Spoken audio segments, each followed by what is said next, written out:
Bienvenue dans cette deuxième partie de notre exploration profonde sur la peur et comment la gérer.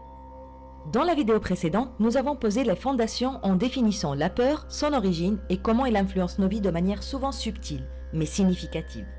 Dans la description, vous trouverez le lien pour visualiser la vidéo. Aujourd'hui, nous allons plonger encore plus profondément en examinant les effets concrets de la peur sur notre santé mentale et physique et en introduisant des stratégies initiales pour la gérer. Nous aborderons comment la peur peut à la fois paralyser nos actions et paradoxalement servir de catalyseur puissant pour le changement et la croissance personnelle. Préparez-vous à découvrir des techniques qui transforment votre approche face à la peur, de l'évitement à l'engagement actif dans votre développement personnel. N'oubliez pas de vous abonner, votre engagement et vos commentaires sont essentiels. Partagez vos expériences et vos stratégies pour gérer la peur dans les commentaires ci-dessous.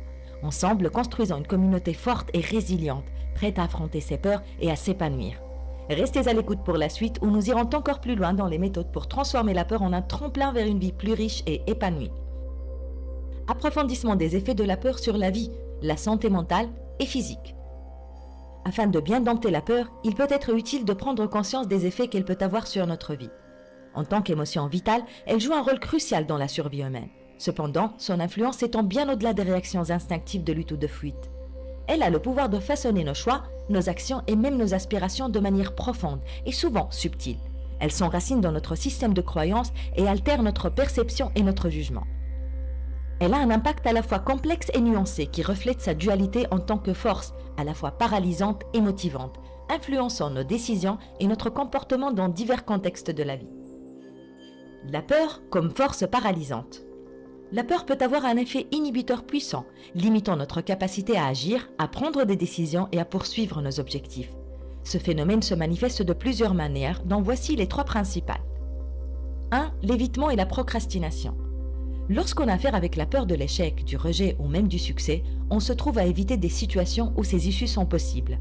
Cela peut se traduire par la procrastination ou le refus de saisir des opportunités par peur des probables conséquences négatives. On commence à s'auto-convaincre que nous ne sommes pas assez, nous ne valons pas beaucoup, dressant une longue liste des raisons pour lesquelles on ne peut pas faire quelque chose.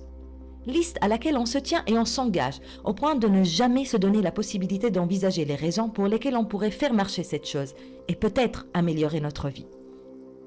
On choisira par exemple de regarder une série TV toute la soirée plutôt qu'écrire ce livre qu'on n'a pas fini, parce qu'on s'est auto-condamné à l'échec avant même d'avoir essayé. Ou bien on choisira de ne pas terminer une présentation pour une start-up, parce qu'on a peur que ce ne soit pas parfait, procrastinant avec l'excuse qu'il n'est pas encore à la hauteur. Entre-temps, les jours et les années passent. D'autres livres sont des best-sellers, d'autres start-up sont des modèles de performance et de renouveau, et nous, encore là, à perfectionner, avec l'excuse que l'échec est une fatalité qu'il ne faut pas effleurer. 2. Réduction de la prise de risque. La peur, en nous poussant à l'excès de prudence, nous dissuade souvent de prendre des risques. Ceux-là même qui pourraient conduire à d'importantes récompenses.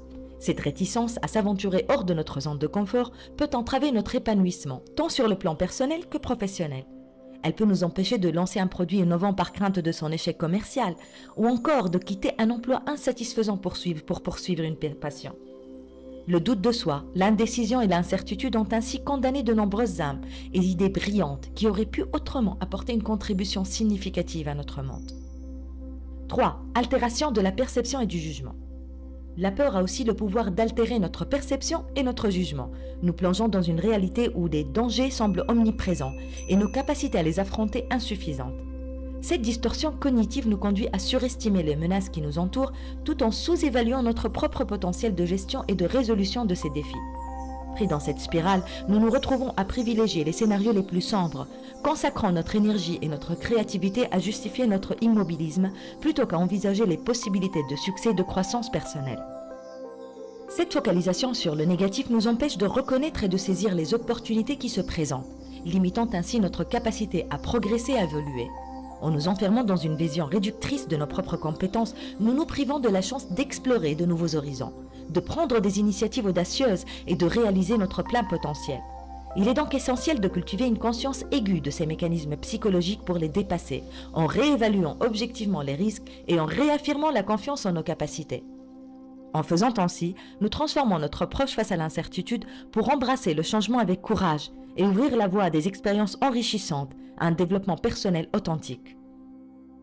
La peur comme motivatrice. Paradoxalement, la peur peut aussi servir de catalyseur puissant pour l'action et le changement. Lorsqu'elle est canalisée de manière constructive, elle peut motiver à dépasser les limites, à apprendre et à s'adapter. 1. Préparation et prudence. La peur, souvent perçue comme un obstacle, peut se transformer en un puissant moteur de préparation et de prudence. Lorsqu'elle est judicieusement canalisée, la crainte des résultats négatifs incite à une préparation approfondie et à une planification stratégique, augmentant significativement les probabilités de succès dans des projets audacieux ou face à des défis complexes. La clé réside dans une conscience aiguë de nos appréhensions, une compréhension claire des risques encourus et l'élaboration d'une stratégie robuste pour les surmonter. Il s'agit de s'engager dans des risques calculés, de se préparer méticuleusement tout en pesant les conséquences positives comme négatives. Comme le souligne un adage plein de sagesse, il est crucial de garder les yeux fixés sur l'objectif en se permettant d'ajuster la stratégie si nécessaire, mais jamais de renoncer à nos ambitions. 2. Développement de la résilience. En outre, la confrontation à la peur peut engendrer un développement remarquable de la résilience. Certains individus face à l'adversité apprennent à maîtriser leurs anxiétés et à maintenir une performance efficace malgré l'incertitude ou le stress ambiant. Ils commencent à percevoir les peurs non pas comme des obstacles insurmontables, mais comme des défis à relever, des opportunités d'expérimentation et des leçons précieuses. Chaque échec devient alors une source d'apprentissage, un guide de ce qu'il convient d'éviter à l'avenir. 3. Stimulation de l'action et de l'innovation. Par ailleurs, la peur de l'immobilisme ou de ne pas atteindre son plein potentiel peut être un catalyseur d'action et d'innovation. Elle pousse les individus à se dépasser, à explorer de nouvelles avenues, à rechercher des solutions inventives à leurs problèmes. Cette dynamique encourage à envisager d'autres approches, à expérimenter de nouvelles stratégies, à s'investir dans l'étude et l'analyse et à planifier avec soin, tout en gardant un œil fixe sur l'objectif ultime. Ainsi, la peur, loin d'être un frein, peut se révéler être un levier puissant pour l'action, l'innovation et finalement pour la réalisation de soi. La transformation de la peur de force paralysante en vecteur de motivation repose sur une gestion émotionnelle éclairée. Cette démarche s'articule autour de plusieurs stratégies clés, parmi lesquelles 3 se distinguent par leur efficacité. 1. Conscience et acceptation. La première étape vers une influence positive de la peur est de la connaître, reconnaître et accepter comme une composante intrinsèque de notre condition humaine. Cette acceptation permet de réduire son impact sur nos choix et nos actions. Comprendre la nature de notre peur, ses racines et ses manifestations est essentiel pour la surmonter. Il ne s'agit pas de chercher à éradiquer la peur, mais d'apprendre à agir en sa présence, en puisant dans notre réservoir de connaissances plutôt que dans un courage souvent éphémère. La connaissance se révèle ainsi comme l'antidote le plus puissant contre la peur, éclairant nos chemins et dissipant les ombres de l'ignorance. 2. Exposition graduelle. Se confronter de manière progressive aux sources de notre peur peut significativement atténuer l'anxiété qu'elle génère et renforcer notre confiance en notre capacité à affronter les adversités. La peur de l'anxiété émerge souvent de notre incapacité à appréhender clairement l'objet de notre crainte, de notre manque de visibilité sur les moyens de le surmonter. Il n'est pas nécessaire de posséder toutes les réponses ou un plan parfaitement élaboré pour commencer à désamorcer la peur. Il suffit de faire un premier pas, aussi modeste soit-il, en partant de là où nous sommes avec les ressources dont nous disposons. Comme lorsqu'on gravit un escalier pour la première fois, il est important de progresser marche après marche sans se laisser paralyser. Avec chaque pas, notre perspective s'éclaircit, nous nous rapprochons de notre but. Si le besoin se fait sentir, nous pouvons marquer une pause pour réfléchir, comprendre mieux notre situation et reprendre notre ascension avec une vigueur renouvelée. La vie dans toute sa complexité suit ce modèle d'apprentissage et de dépassement. 3. Réévaluation cognitive. La réévaluation cognitive est une démarche puissante qui consiste à transformer notre perception de la peur en la considérant non pas comme un ennemi à éviter, mais comme un catalyseur potentiel de croissance personnelle. Cette approche repose sur la capacité à reconfigurer notre interprétation des événements en attribuant de nouvelles significations aux sensations et aux émotions habituellement associées à l'anxiété ou à la peur. En percevant la peur sous un jour nouveau, comme une invitation à se dépasser et à explorer les limites de notre zone de confort, nous ouvrons la porte à une multitude d'opportunités d'apprentissage et d'évolution. Cette perspective nous encourage à affronter les défis avec curiosité et ouverture, plutôt qu'avec appréhension et réticence. Développer une mentalité de croissance. La réévaluation cognitive est étroitement liée à l'adoption d'une mentalité de croissance où chaque expérience, y compris celle teintée de peur, est vue comme une chance de progresser, d'acquérir de nouvelles compétences et de renforcer notre résilience. Au lieu de fuir les situations intimidantes, nous les recherchons activement, conscients du potentiel de développement qu'elles recèlent. Transformer les défis en leçons. Chaque moment de peur devient une leçon en puissance, une occasion de mieux se connaître, de comprendre nos réactions émotionnelles et de travailler à leur gestion. Cette démarche introspective nous permet de déconstruire les mécanismes de la peur, de reconnaître ses déclencheurs et de développer des stratégies plus adaptées pour y faire face. Cultiver la résilience émotionnelle. En réévaluant cognitivement la peur, nous cultivons une résilience émotionnelle qui nous rend plus aptes à naviguer dans l'incertitude et le changement. Cette résilience est le fruit d'un entraînement mental et émotionnel constant, où chaque situation anxiogène est perçue comme un exercice pratique dans le grand apprentissage de la vie. Encourager l'exploration et l'innovation. Voir la peur comme une opportunité encourage également l'exploration et l'innovation. En sortant des sentiers battus et en osant expérimenter, nous découvrons souvent des solutions créatives à des problèmes anciens, ouvrant de nouveaux chemins pour notre développement personnel et professionnel, et enrichissant notre expérience de vie de manière significative.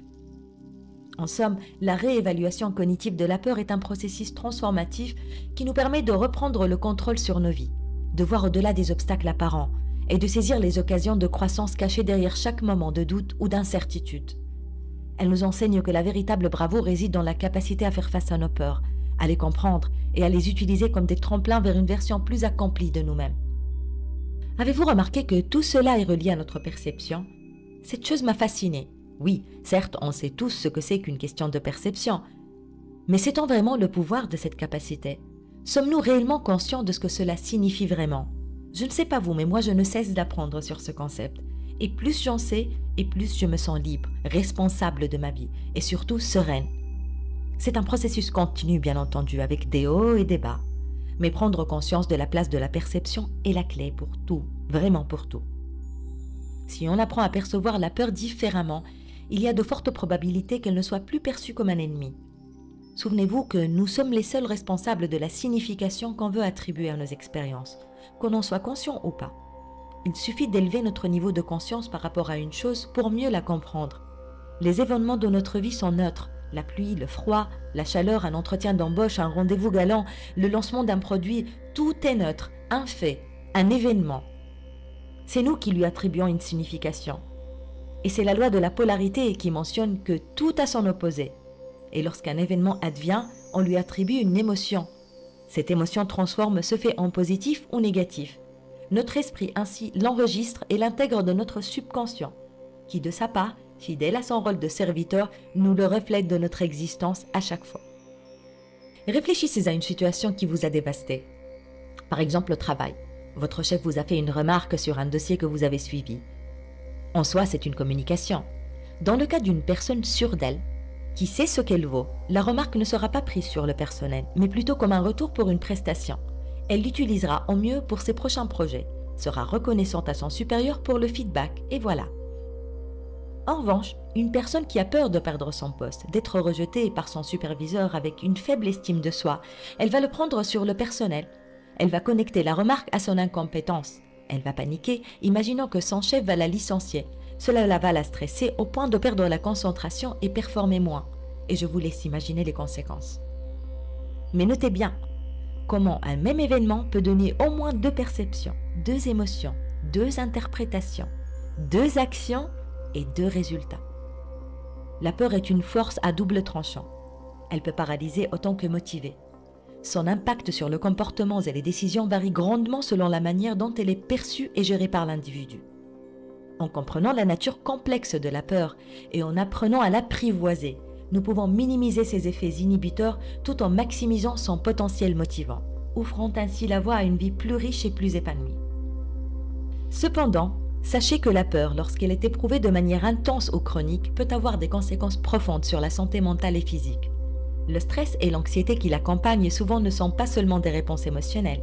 Ils déclenchent une série de réactions physiologiques et psychologiques qui, à long terme, peuvent compromettre le bien-être et la qualité de vie. Afin d'éviter les effets du stress et de l'anxiété liés à la peur sur notre corps et notre esprit, il est important de se munir de stratégies efficaces de gestion de la peur. La réaction de lutte ou de fuite déclenchée par la peur prépare le corps à réagir à une menace perçue. Bien que bénéfique à court terme, une activation fréquente ou prolongée de ce système de réponse au stress peut entraîner divers problèmes de santé. Le système cardiovasculaire. Sous l'effet du stress et de l'anxiété, le cœur pompe plus fort et les vaisseaux sanguins se resserrent, augmentant la pression artérielle et le risque de maladies cardiovasculaires, y compris les crises cardiaques et les accidents vasculaires cérébraux. Le système immunitaire. Le stress chronique affaiblit le système immunitaire, rendant le corps plus susceptible aux infections, aux maladies et à une récupération plus lente après une blessure ou une maladie. Troubles gastro-intestinaux. La peur peut perturber le fonctionnement du système digestif, entraînant des symptômes tels que des nausées, des diarrhées, de la constipation et dans certains cas des maladies inflammatoires de l'intestin ou des ulcères. Troubles du sommeil. L'anxiété et le stress peuvent perturber le schéma du sommeil, conduisant à l'insomnie ou un sommeil de mauvaise qualité, ce qui affecte davantage la santé physique et mentale. Effet de la peur sur la santé mentale. Troubles anxieux. Lorsqu'on est exposé à cette émotion pendant très longtemps, on développe des troubles anxieux comme les troubles d'anxiété généralisée, les phobies spécifiques, les troubles de stress post-traumatique, les TSPT et le trouble de panique. Dépression. Il existe un lien étroit entre la peur chronique, le stress et le développement de la dépression. En effet, la peur constante peut engendrer un sentiment de désespoir, d'impuissance et de perte d'intérêt pour la vie, des marqueurs clés de la dépression. Altération de la fonction cognitive. Le stress et l'anxiété de leur côté peuvent affecter la concentration, la mémoire et la capacité de prise de décision, réduisant la performance au travail ou dans les études et compromettant la capacité à résoudre des problèmes quotidiens. L'isolement social. En outre, la peur peut conduire à l'évitement des situations sociales, à l'isolement et à la solitude, aggravant davantage l'anxiété et la dépression et créant un cercle vicieux difficile à briser. Dans le contexte des défis que la peur peut poser à notre bien-être mental et physique, l'élaboration de stratégies de gestion adaptées devient essentielle. Parmi ces stratégies, on trouve des techniques de relaxation telles que la méditation et la respiration profonde qui aident à apaiser l'esprit et à réduire la tension corporelle. Les thérapies comportementales et cognitives jouent également un rôle crucial, offrant des outils pour restructurer les pensées négatives et remodeler notre perception des situations anxiogènes. L'activité physique régulière se révèle être un excellent moyen de diminuer le stress, tandis que pour certains, le recours à un soutien médical ou psychologique professionnel peut s'avérer nécessaire pour naviguer à travers les tempêtes émotionnelles plus intenses. Reconnaître et comprendre l'impact du stress et de l'anxiété engendrés par la peur est la première étape vers une gestion efficace de ces émotions. En adoptant des stratégies appropriées, il est possible de maintenir une santé optimale et d'améliorer significativement notre qualité de vie. Cette prise de conscience est fondamentale pour transformer la peur d'un obstacle paralysant en un tremplin vers la croissance personnelle. La zone de confort est intrinsèquement liée à notre rapport à la peur. Cette zone représente un état psychologique de confort et de familiarité, exempte de stress et de risques où les activités et comportements suivent des routines bien établies. Si cette zone peut offrir un refuge de sécurité, elle peut également devenir un piège, limitant notre potentiel d'évolution. La peur, en délimitant les frontières de notre zone de confort, agit comme une barrière, nous empêchant d'explorer l'inconnu et de nous ouvrir à de nouvelles expériences. Cependant, en abordant la peur avec intention et compréhension, nous pouvons la convertir en un puissant catalyseur de développement personnel. Le défi consiste à s'éloigner progressivement de notre zone de confort, à affronter les incertitudes avec courage et à saisir les opportunités de croissance.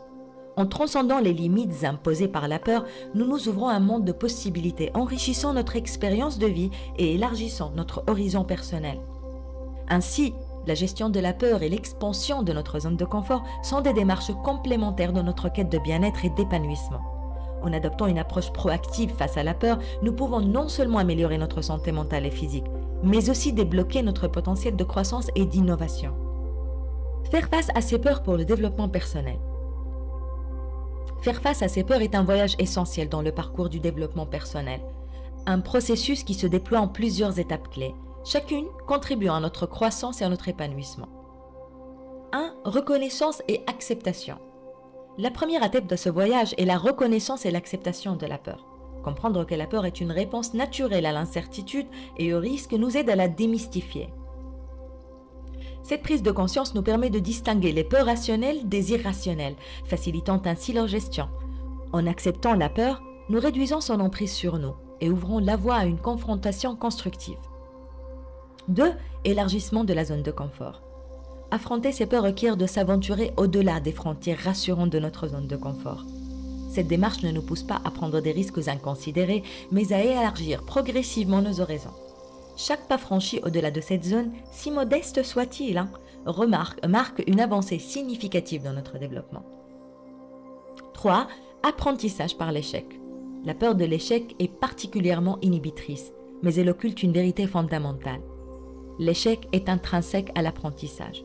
En embrassant cette réalité, nous apprenons à percevoir l'échec non comme un revers définitif, mais comme une étape enrichissante sur le chemin de la réussite.